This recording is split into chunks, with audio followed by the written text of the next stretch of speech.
अभी भी बछड़ा दूध पी रहा है। देखिए देखिए महाराज जी जो कहा ना कि गाय के बछड़े ही दूध पीते हैं, और देखो अभी भी आप देख लो, यहाँ हम अभी आए ही हैं तो बछड़ा दूध पी रहा है। तो आप देख सकते हो साथियों, ये महाराज जी ने, हाँ महाराज जी मैंने सुना है आप खड़े रहते हो हमेशा। हाँ ऐसा तो महाराज जी ये आपको खड़े हुए कितने वर्ष हो गए? हो गया 42 वर्ष पूरा हो गया। 43 में, चैत से 43 वर्ष में लग गए। चैत से 43 वर्ष में लग गए। महाराज जी के पैरों को देखिए, महाराज जी खड़े ही रहते हैं हमेशा।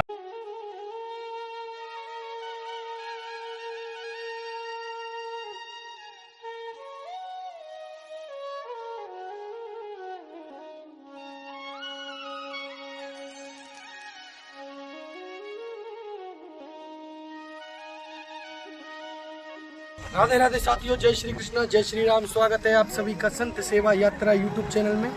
और गोवर्धन के नज़दीक ही हम आए हैं आज पलसो गांव में। यहाँ रहते हैं खड़ेश्वरी महाराज और उनके दर्शन कराएंगे आपको। साथियों महाराज जी 45 बरस से जो है खड़े हुए हैं। अगर आप महाराज जी के पैरों की तरफ देखोगे तो महाराज जी के पैर गले हुए हैं, खून निकलते हैं महाराज जी के पैरों से, और फिर भी उन्होंने अपने संकल्प को नहीं त्यागा। महाराज जी खड़े ही रहे। और साथियों एक बात और, मेन बात साथियों, महाराज जी ने 40 बरस से अन्न को भी त्याग दिया। अन्न भी ग्रहण नहीं करते हैं, फलहार लेते हैं, वो भी सिर्फ एक टाइम। तो महाराज जी के दर्शन करने से आपकी बिगड़े काम सारे बन जाएंगे। और साथियों मेरी आपसे एक प्रार्थना छोटी सी और रहेगी, जो आप धनराशि संतों को देते हो आप वो देते रहिए, क्योंकि हम जो आप संतों को धनराशि देते हो वो हम अपने यूज में नहीं लेते हैं, हम वो संतों को ही देते हैं। और जितना जो संतों को दान करता है वो सब चौगुना होकर मिलता है साथियों। तो ऐसा कभी ना सोचें कि दान करने से धन घटता है, दान करने से बढ़ता है धन। और संतों के लिए तो जितना आपसे बने उतना दान करिए साथियों। और आज आपकी किस्मत खुल जाएगी खड़ेश्वरी महाराज के दर्शन करके। और करते हैं महाराज जी से हम ज्ञान की बातें, लेते हैं महाराज जी से सत्संग। और बने रहिए हमारे साथ और देखते रहिए संत सेवा यात्रा यूट्यूब चैनल पर। और साथियों आपसे मेरी एक छोटी सी प्रार्थना और रहेगी कि आप वीडियो को पूरा देखिए।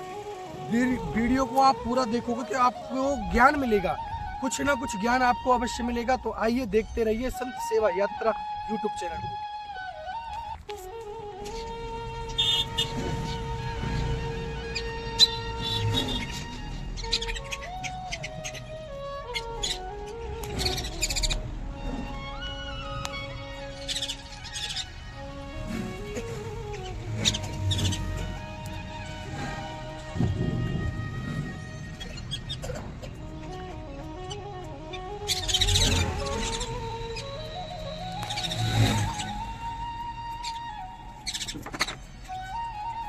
प्रणाम। जय सीताराम, जय सीताराम, जय सीताराम। महाराज जी राधे राधे। राधे राधे, राधे राधे। महाराज जी आपका शुभ नाम क्या है प्रभु? शुभ नाम जो है तो श्री गुरु महाराज जी का दिया हुआ, सभी संतों का दिया हुआ छोटा सा नाम श्रीधर दास बोलते हैं जी। आपका गुरु भगवान का नाम क्या है महाराज? श्री श्री 108 श्री महाराज प्रेम पुजारी दास जी महाराज। जय हो प्रभु। धन्य है ऐसे साधु को, धन्य है साधुवाद को। संतों के चरणों में हमेशा प्रणाम करिए। यहाँ कहीं आपको साधु मिले, संत भगवान मिले, उनके चरणों में दंडवत प्रणाम करिए। तो महाराज जी आपका जन्म स्थान कौन सा है प्रभु? जन्म स्थान चित्रकूट। चित्रकूट। हाँ। तो महाराज जी हर किसी का एक सपना होता है कि उसके परिवार हो, बाल गोपाल हो। तो महाराज जी आपके मन में ऐसा क्या आपने धारणा ली आप साधु बने? क्योंकि साधु बनना कोई छोटी मोटी बात नहीं है। ये तो ऐसा है कि देखो, जीवन के, मानव के जीवन के अच्छे बुरे कर्म का कोई पुराना बीज होता है। जी महाराज। कोई बात, अच्छे बुरे कर्मों का संस्कार होता है। और फिर ऐसा होता है कि भक्ति का, ज्ञान का, वैराग का, त्याग का, संत दर्शन का, तीर्थ में व्रत, ये जो है तो अनेकों जन्म के संस्कार होते हैं। तभी भक्ति प्राप्त होती है, ज्ञान प्राप्त होता है। अच्छे कर्म पैदा होते हैं। बिना भगवान की कृपा के बिना, जैसे कि बीज पहले डाला जाता है तब तो बाद में खेती उत्पन्न होता है नहीं। तो इसीलिए जब, और दूसरी बात कि देखिए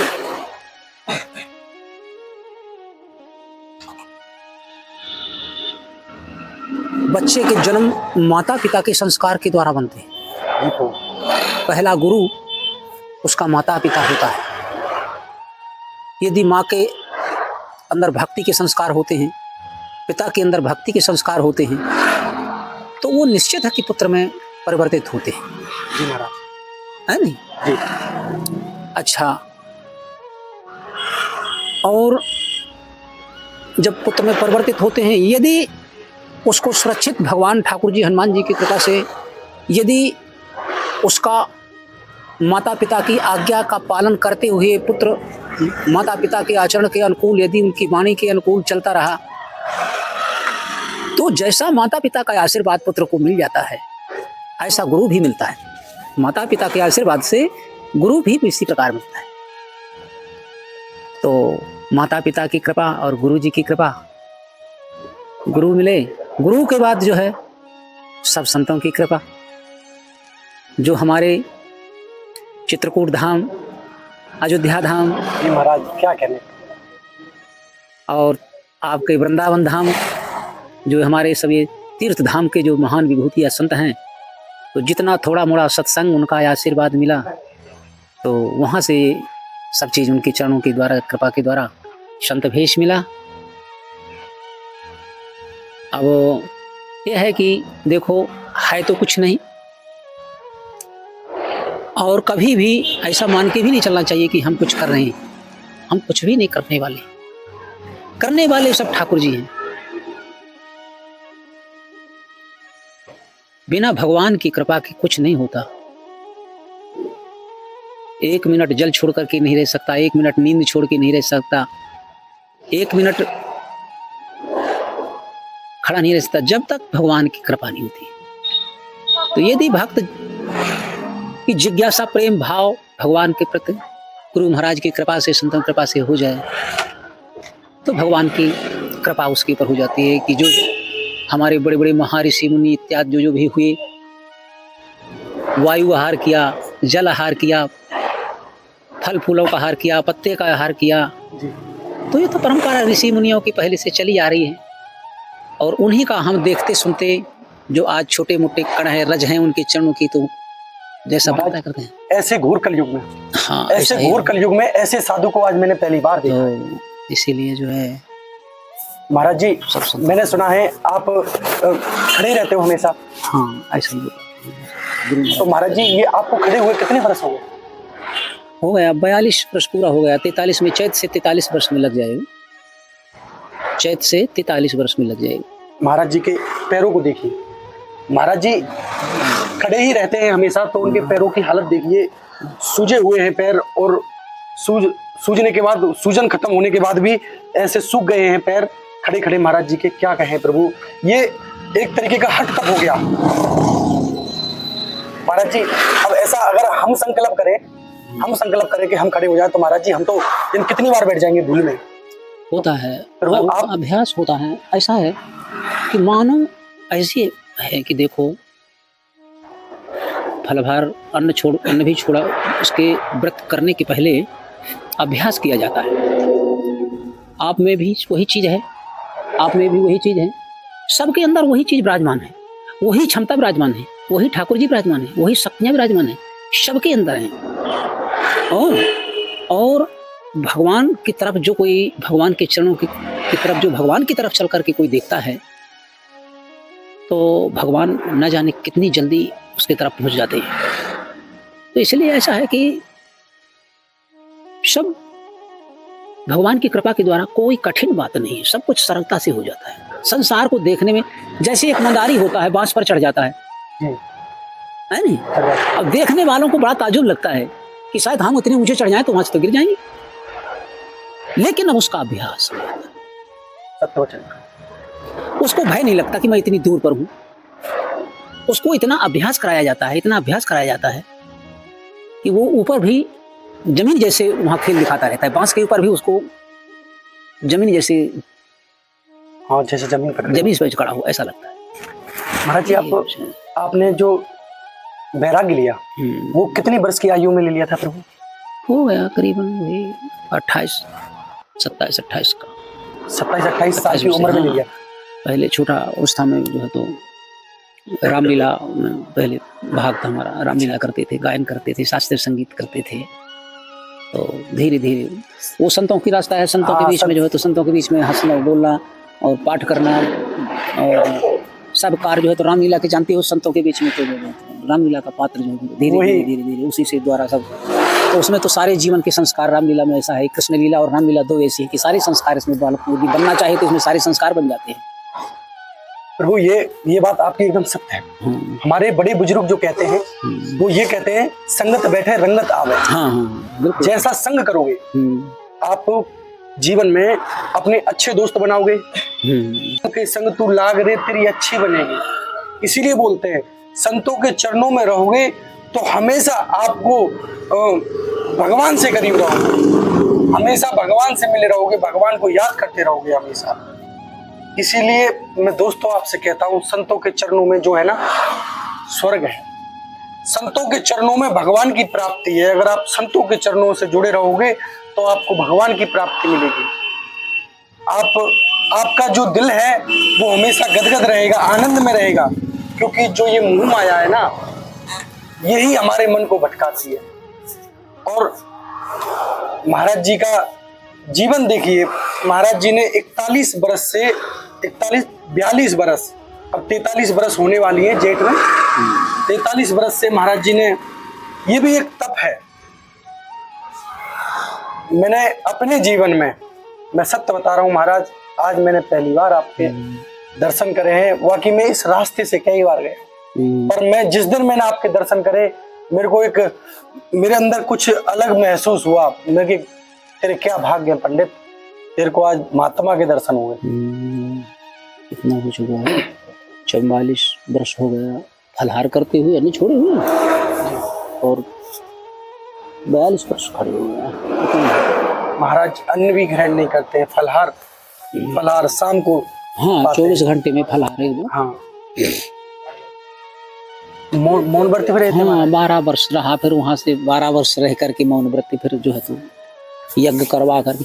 लोग बाग ऐसे मित्र मंडल था उस क्षेत्र में, जैसे अब यहाँ ब्रज का प्रेम है तो वहाँ अब सब मिलने जुलने वाले जो बालक थे सब संगीत वाले थे, तो हमारी संगीत की पार्टी जो ऐसी थी तो सब बालक जो है तो कहा करते थे महाराज आप जल्दी से जल्दी मौन व्रत खोल दीजिए, बहुत दिन से गायन सुनने को नहीं मिला, बहुत दिन से आपकी आवाज़ नहीं।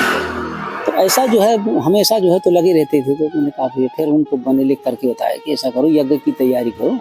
12 साल हो गए थे, मैंने कहा फिर यज्ञ करवा करके फिर वाणी हुई। महाराज जी एक बार मैं ऐसे ही भजन कर रहा था, मंत्र का जाप कर रहा था, वो सिर्फ मेरे साथ एक बार ही हुआ है। ऐसा होने के लिए मैं तरसता हूँ कि मेरे साथ दोबारा कि मैं माला करते करते मैं सब कुछ भूल गया, कुछ भी याद नहीं रहा, और माला मैंने कितनी करी ये भी मेरे को याद नहीं रहा। ऐसा मेरे साथ पहली बार हुआ है, और ऐसा लगता है कि कुछ ही सेकंड के लिए हुआ है। हाँ हाँ होता है, हो जाता है। वो क्या है, ध्यान स्थिति है, ध्यान स्थिति है। ध्यान की स्थिति जैसे कि आपका ध्यान दूसरी जगह है और सामान पास में रखा है, तो ध्यान यदि दूसरी जगह है आपका तो पास का रखा हुआ सामान नहीं दिखेगा, और आप कई बार ढूंढ लेंगे, वहीं ढूंढ लेंगे, रखा रहेगा, लेकिन ध्यान यदि हमारा दूसरी जगह है तो हम नहीं देख पाते। और जब हमारे ध्यान की स्थिति हमारे दिमाग में आ जाएगी तो वहीं तो सोचेंगे देखो हम ढूंढ रहे थे इसको, अभी ये रखा यहीं है मेरा। सत्य बात। तो वो इस प्रकार का ध्यान होता है कि किसी समय जब ध्यान हो जाता है आदमी, वही ध्यान जो है उसी को जो है संत लोग श्रेष्ठता मानते, उसी की खोज में रहते हैं बड़े बड़े योगी से सुन के। हम ऐसा ध्यान हो कि हम संसार को भूल जाए, संसार से अलग हो जाए, वो मन एकदम शांत हो जाएगा, फिर आत्मा को शांति प्राप्त। प्रभु ये मौन व्रत गृहस्थी लोग भी कर सकते हैं? कर सकते हैं, क्यों नहीं कर सकते। ऐसा है कि देखिए, गृहस्थ के लिए सब कुछ छूट है, गृहस्थ के लिए सब कुछ छूट है, लेकिन ध्यान स्थिति क्या है? ध्यान की स्थिति का हमें अभ्यास करना पड़ता है। अभ्यास क्या है? नाम जप। नाम जप। नाम जप। जिस वस्तु का हम नाम जप करते करते करते करते करते करते करते जब विशेष रूप से हमारे नाम जप की स्थिति जब हमारे शरीर में विराजमान होगी, क्योंकि बीमारियां बहुत जन्मों की रहती हैं ना, तो औषधि थोड़ा ज्यादा खानी पड़ती है। जैसे बीमारी जब ज्यादा लंबी हो तो औषधि ज्यादा खुराक लेनी पड़ती है। तो जब नाम जप का हम अभ्यास करते करते करते करते करते तो वो कुछ समय के बाद में हमें बताना चालू कर देती है। आठों बातें किसी के कहने की जरूरत नहीं है, ना किसी का परामर्श लेने की जरूरत नहीं है। वो स्वयं पर अपने अंदर जो है तो बताना चालू कर दी कि मैं कहाँ तक पहुंच गया है। परमात्मा तो अपने अंदर ही होता है। बस बस, वो वही ऐसा उसको, हाँ हाँ, वही ऐसा, वो सब स्वयं प्रकाश। धन्य हो गया प्रभु मैं आज आपके दर्शन करके। इसीलिए जो है तो नाम जप का विशेष किया जाए, जितना हो सके उसको बढ़ाने की चेष्टा, और उसी से ध्यान, उसी से दिव्य दर्शन, उसी से भगवान के चरणों की झलक, उसी से प्रेम, उसी से भक्ति, धीरे धीरे वो एक ऐसा रास्ता है नाम जप का प्रभु। और उसके साथ साथ कुछ त्याग है, कुछ चीजों के जैसे कि प्रभु त्याग है, जैसे कि हम जितने अच्छे से अच्छे वातावरण सुनेंगे वो हमारे अंदर कैच होंगे, दिमाग में बैठे। जी महाराज। जितने जहां जहां हम दृष्टि डालेंगे, दृष्टि से पाप और पुण्य दृष्टि से बनती है। जी महाराज। तो दृष्टि को हमें जो है तो मन की वृत्ति को बहुत ही अच्छी जगह से दृष्टि को संभाल करके रखना है। दृष्टि वाला जो वो है, इसको बहुत अच्छा हिसाब से देख। इसी प्रकार जननी समझाना ही पर नारी, धन पर आए बिस्ते विष भारी। जय हो जय हो। तो जितनी अच्छी हमारी दृष्टि को हम बना लेंगे तो हमारा मन पवित्र होता चला जाएगा, धीरे धीरे वाणी हमारी पवित्र होती चली जाएगी। महाराज जी, जैसे कि हमारी दृष्टि किसी पे गलत चली जाए, हाँ, और हमने मन में उसके गलत सोचा हो, तो महाराज जी क्या हमें पाप लगेगा? हाँ, हमने उसको छुआ नहीं पाप लगेगा। हाँ, पाप लगेगा। पाप लगता है, दृष्टि दोष लगता है, दृष्टि दोष लगता है।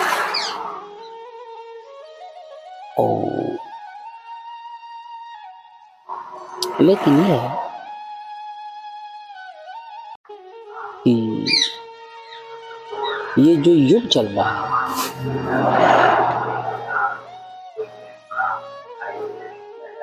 तो इलाज उसका यही है महाराज जी, मैंने कि बच्चा स्कूल में जैसे पढ़ता है तो फेल भी हो जाता है, कभी कभी क्वेश्चन याद नहीं होते, कभी गलत भी लिख देता है ना। हाँ जी प्रभु।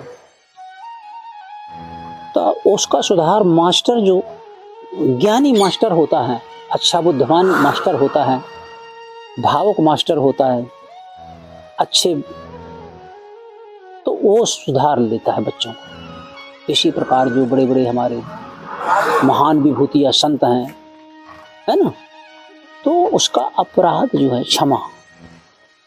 यदि मैंने तुमसे तुम्हारे लिए कोई आपराधिक समाचार विचार कर लिया दिमाग में कि भैया को मेरे को मारना है, कि भैया से मेरे को धन का हरण करना है, तो उसका अपराध क्षमा। मानसिक क्षमा करना, मांगना, मानसिक, तो मतलब दिखावटी नहीं, क्षमा मांगना। इतनी छूट हमें कलयुग में मिली हुई है। हाँ, इतना छूट जो है क्षमा मांग करके प्रार्थना पत्र उसके मानसिक प्रार्थना करना, अपराध कुछ। गौ सेवा, गौ सेवा सबसे बड़ी श्रेष्ठ सेवा है आज के जीवन में। कलयुग में अगर आप गौ सेवा करोगे तो ये समझो आपके सारे मार्ग खुल गए। तो गौ सेवा,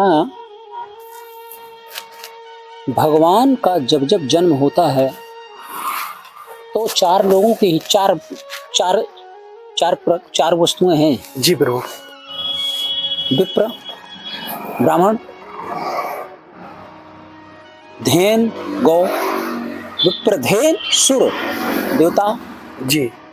सुर, संत हित, संत, लीन मनोजा। जब जब भगवान, जब जब इस भूमि पर इनके ऊपर कष्ट परिस्थितियां आती हैं, तब तक भगवान को जन्म लेना पड़ता है इस हमारे भारत भूमि में। और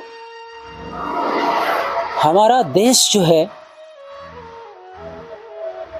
हमारे जो देश की सुरक्षा हो रही है, हमारे देश का जो, हमारा देश जन जन बच्चा बच्चा जो आज सुख शांति से शांति पूर्वक सो रहा है, सब कुछ टाइम टाइम से सब कुछ मिल रहा है, केवल हमारे गौ माता की कृपा, गौवंश की कृपा, संतों की कृपा।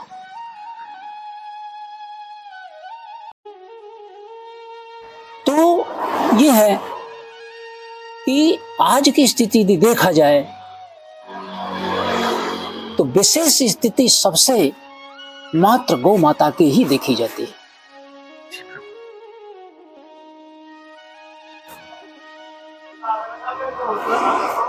क्यों कि भगवान सब कुछ देख सकते हैं।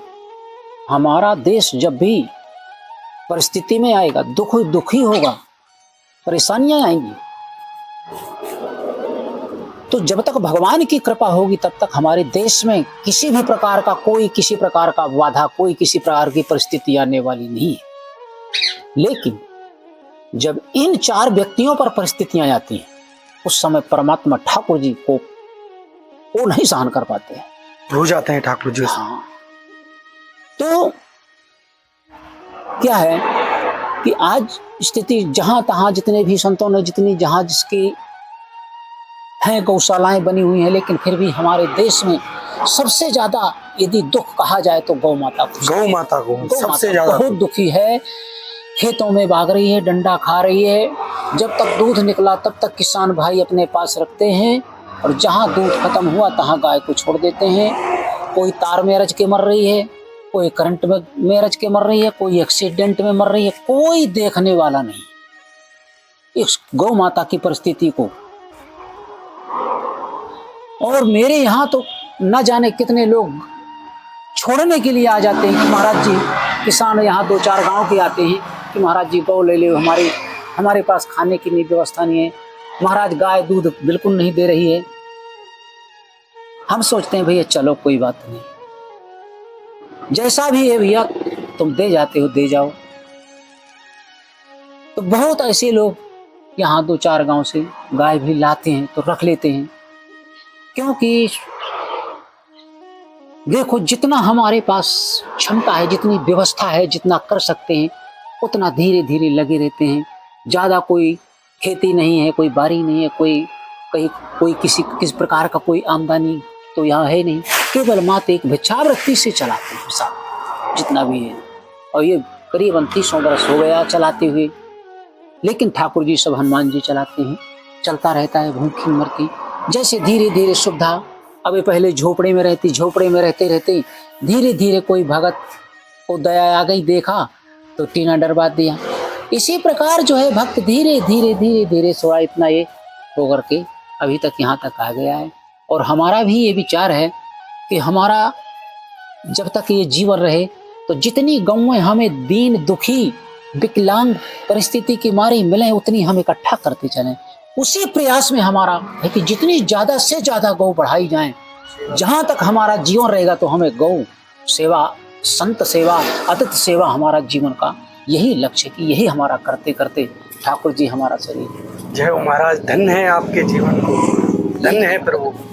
महाराज जी का बरसाना से गोवर्धन के लिए रोड जा रहा है, उसी रोड पर महाराज जी का आश्रम है। आप आश्रम पे आकर महाराज जी से मिल सकते हो। और साथियों, जितनी हो सके आपसे गौ सेवा में अपना हाथ बटा सकते हो, क्योंकि गौ सेवा बहुत बड़ी सेवा है, ईश्वर सेवा है। तो आइए गौ माता के दर्शन कराते हैं आपको।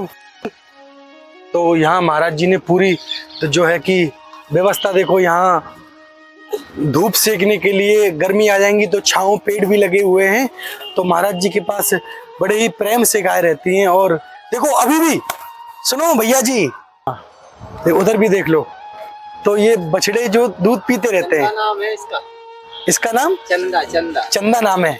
आप इनकी सेवा में रहते हो? जी जी। इसका नाम चंदा और बछड़े का नाम? बछड़े का अच्छा, नाम बछिया। बछिया, जय हो गैया मैया। ये बछिया है, इसका नाम चंदा है।